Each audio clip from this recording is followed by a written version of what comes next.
On parle souvent des métiers passion comme si c'était le but ultime. Tu fais ce que t'aimes tous les jours, t'es libre, créatif, tu voyages, tu peux rencontrer du monde, bref, plein d'avantages qui font rêver. Aujourd'hui, j'adore mon métier, j'ai galéré pendant des années en tant que salarié avec des jobs plus ou moins nuls, donc je vois un peu les avantages et les inconvénients de chaque situation. Quand je me suis lancé en freelance il y a un an, je pensais un peu autrement. Et je pense que pas mal de concepts dans cette vidéo vous parleront si vous êtes entrepreneur, à votre compte ou en freelance. Le fait de travailler pour soi, ça a un côté vraiment gratifiant. Les métiers passion sont des métiers qui permettent de bien gagner sa vie, mais sont aussi des métiers qui prennent beaucoup de temps. Cette vidéo sera donc mon retour d'expérience après avoir travaillé pendant 1 an et demi à temps plein dans un métier passion. C'est parti!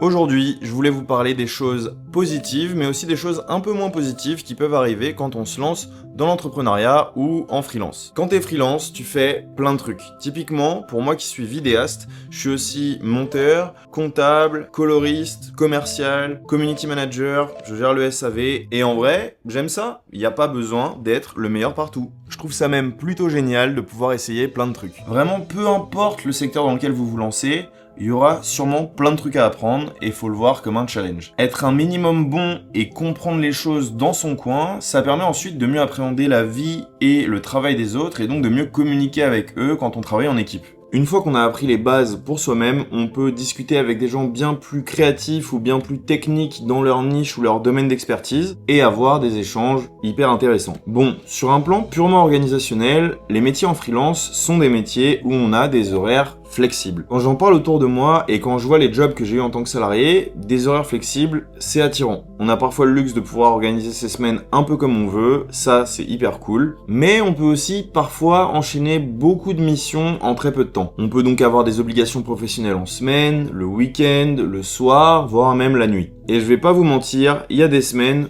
faut envoyer. Quand t'es freelance, il y a 2 variables d'ajustement que t'as pour gagner plus d'argent. Soit tu factures plus cher, soit tu prends plus de clients et donc plus de projets. Je suis quelqu'un qui accorde pas mal d'importance à la délivrabilité et à la vitesse d'exécution, donc j'essaie toujours de rendre mes projets en avance. En l'occurrence, quand tu rends tes projets en avance, t'as donc un peu plus de temps pour prendre d'autres projets et ça peut s'accumuler rapidement. Quand on se lance au départ, c'est normal qu'on travaille de chez soi parce qu'on n'a pas forcément les moyens de se payer et un loyer où habiter et un loyer où travailler. Et le revers de la médaille, c'est que tu peux te retrouver parfois à retravailler plusieurs heures le soir parce que comme t'as tout le temps ton ordi avec toi, tu décroches jamais vraiment. T'es toujours tenté de te dire, allez, il y a une petite modif, le client m'a demandé un mini truc, je le fais, ça prendra 2 minutes.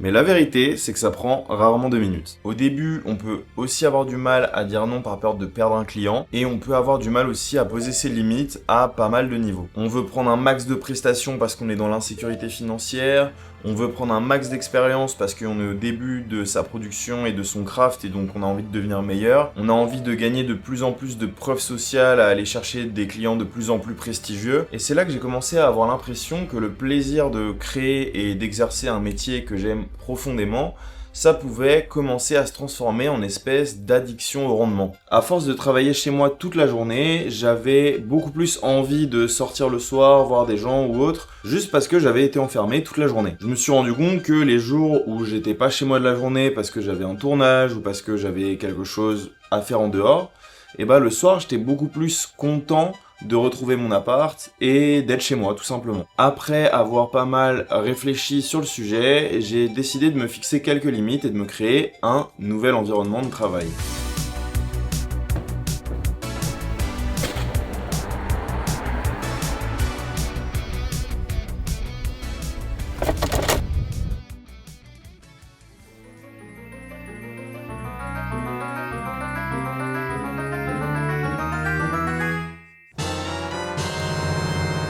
Bienvenue au bureau. Je me suis associé avec 2 potes pour qu'on prenne des bureaux et c'est ici que je tourne la suite de cette vidéo. Déjà, hyper cool, on peut laisser tout notre matériel ici vu que ça ferme à clé et on a chacun un bureau, donc 1, 2 et le maxi bureau du bon Francis qui se trouve juste là. Et en plus de ça, en bas, on a un studio qu'on va essayer de transformer un peu en studio de podcast pour pouvoir accueillir des gens qui veulent créer du contenu. Bon, les bénéfices d'avoir un lieu dédié à son activité professionnelle, ils sont quand même assez nombreux. Déjà, il y a la fameuse work-life balance, donc équilibre vie pro, vie perso, même si je reviendrai dessus un peu après, puisque je trouve qu'il y a pas mal d'idées reçues là-dessus, comme quoi un équilibre parfait pourrait exister, etc. on y reviendra. Le fait de plus être chez moi, ça va être aussi de casser un peu les habitudes que j'ai chez moi, donc de limiter les distractions, ce genre de choses. Aussi quelque chose qui est assez stimulant, c'est de profiter d'un effet un peu d'entraînement, donc de voir des gens travailler, ça donne envie de travailler, bref, c'est quelque chose d'assez positif. En plus, on est tous les trois ici à être assez optimistes, et du coup, ça crée une bonne ambiance de travail. Très important de pas être avec des gens négatifs, toxiques, etc. Ça va aussi, d'une manière générale, nous faire bénéficier mutuellement de notre réseau, de trouver des nouvelles collaborations, de rencontrer d'autres freelances, d'autres entrepreneurs, d'autres créatifs, etc.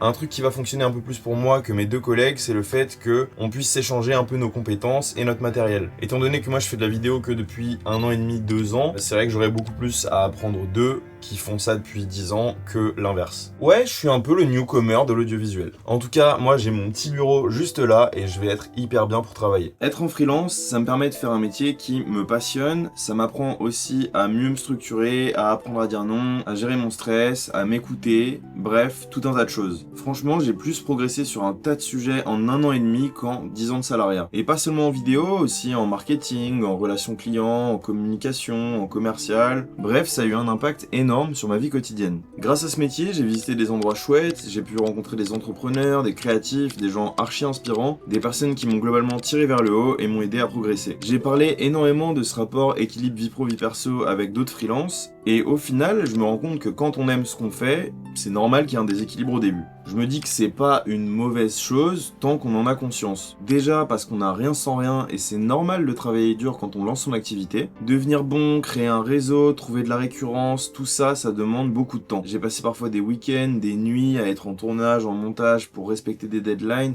et j'étais à fond et je le regrette pas du tout. J'en garde même un plutôt bon souvenir en vrai. Parce que ce déséquilibre, c'était quand même quelque chose que j'avais choisi et ça venait pas d'un patron, d'un emploi du temps imposé, d'un bullshit jobs quelconque. C'est un déséquilibre qui s'est naturellement créé par mon envie de plus avancer dans ma vie professionnelle. Franchement, je pense que quand on est dans un projet entrepreneurial ou en freelance, on se retrouve face à des phases de nous-mêmes qu'on connaissait peu, voire pas du tout. Déjà, on prend un peu une claque de réalité, puisque ça permet de se rendre compte dans quoi on est bon et dans quoi on est moins bon, vu qu'on est aux commandes de toute la machine. Donc oui, équilibre vie pro vie perso, il faut faire attention à pas s'épuiser, mais je trouve que c'est normal d'investir beaucoup d'énergie quand on se lance dans un projet. Faut pas non plus s'isoler et faire que travailler parce que la vie c'est pas que le travail, et surtout je suis intimement convaincu que quand on est heureux, on est plus productif et on arrive mieux à faire les choses d'une manière générale, parce qu'il suffit pas de savoir qu'il faut faire quelque chose pour le faire, il faut aussi avoir de l'énergie et se mettre en mouvement par rapport à ça. Quand on se lance dans un projet, ça demande souvent une intensité que des horaires de bureau peuvent pas contenir. Et c'est pas grave, ce qui compte c'est que ce soit un déséquilibre conscient, choisi et surtout temporaire. Si jamais toi aussi t'as envie de te lancer en freelance ou en indépendant mais que tu penses que t'es trop moyen ou pas assez bon dans ce que t'as envie de faire, sache que t'as sûrement plus de cordes à ton arc que tu ne le penses et ça se passe juste ici.